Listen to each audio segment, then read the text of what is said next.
What is up YouTube, and welcome back to another RiftGuides WildRift video. It is time for another tier list and a new update. As a quick reminder, within the tier the champions are not ordered depending on strength, yeah? They're just simply placed within the tiers. Like a quick explanation, the highest tier is like the pick of the patch, whereas like one champion that is either highlighted or super broken.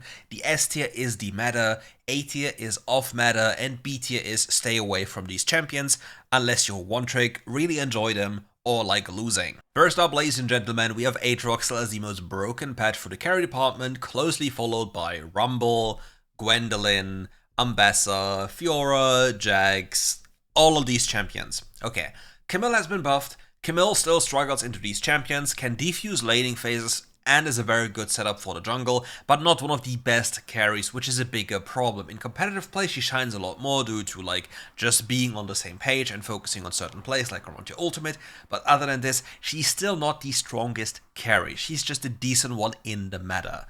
Ambessa, again, got reworked and is now good and really well within the S tier, really powerful.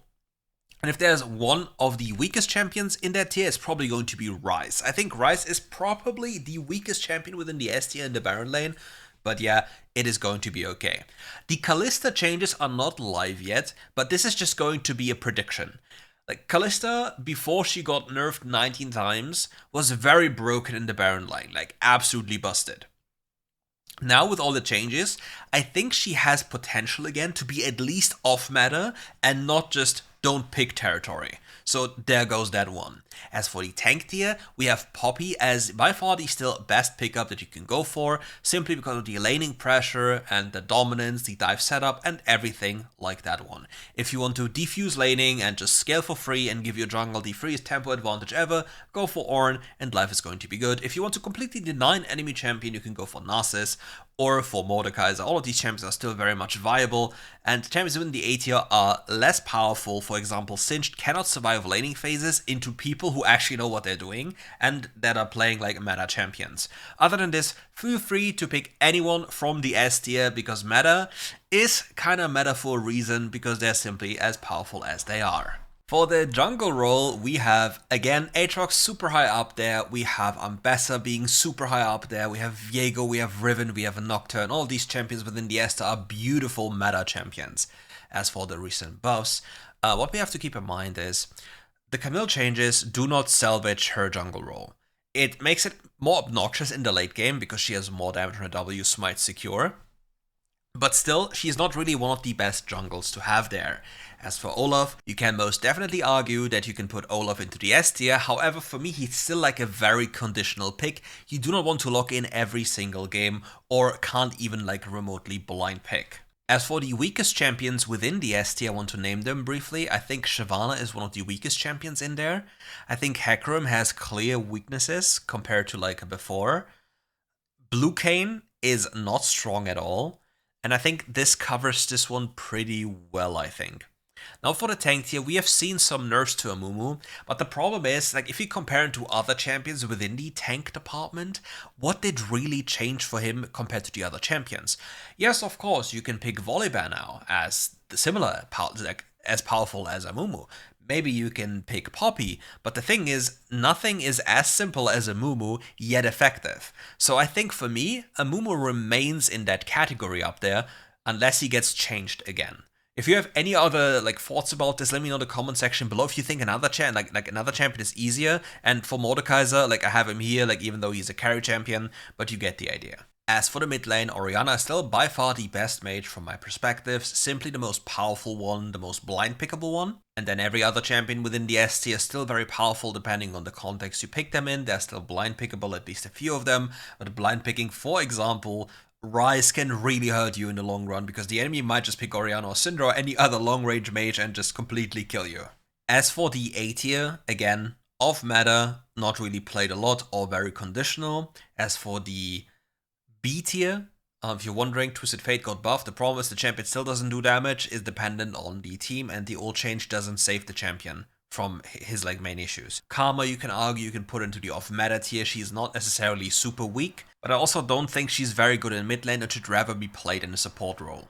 For the assassin tier in the mid lane, we have a few things to talk about. First off, you can put Cassidy into the pick of the patch, you can put Ahri there, you can put Nocturne there, you can put like Echo there, like it doesn't matter, all of these champions are absolutely powerful, but with Cassidy's recent buffs, I think it's completely fine to put him there.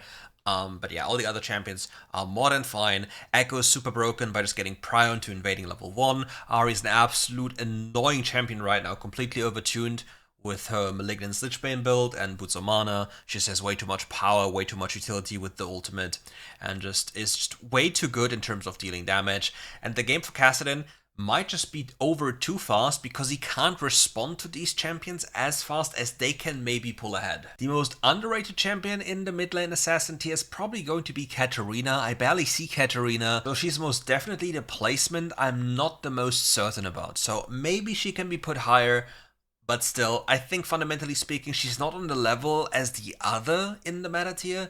But yeah, I think she's completely okay and definitely pickable, but not broken. As for the other tier, nothing really has changed. Corki is still at the pinnacle. You can pick Aatrox there, you can pick all of these champions here. The most honorable mention that we can probably put out is going to be for Rumble, for Nasus, and for Singed. These champions are very obnoxious to deal with, just super annoying champions in general.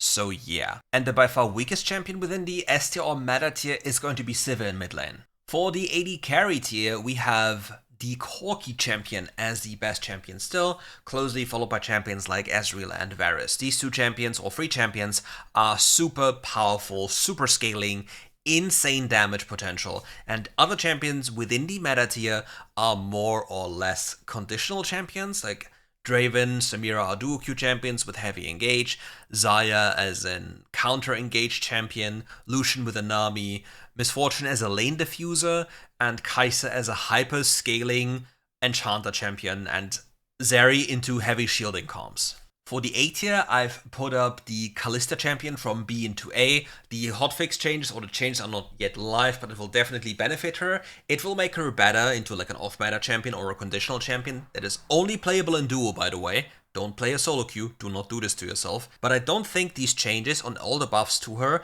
will make her better than off-meta. As for the mages, we still have Ziggs as the highest tier here, and then nothing really has changed. You can always argue maybe a Morgana with, for example, Leona, Karma with heavy engage, but all the other champions, I think, just do a little bit more or just do the job a little bit better.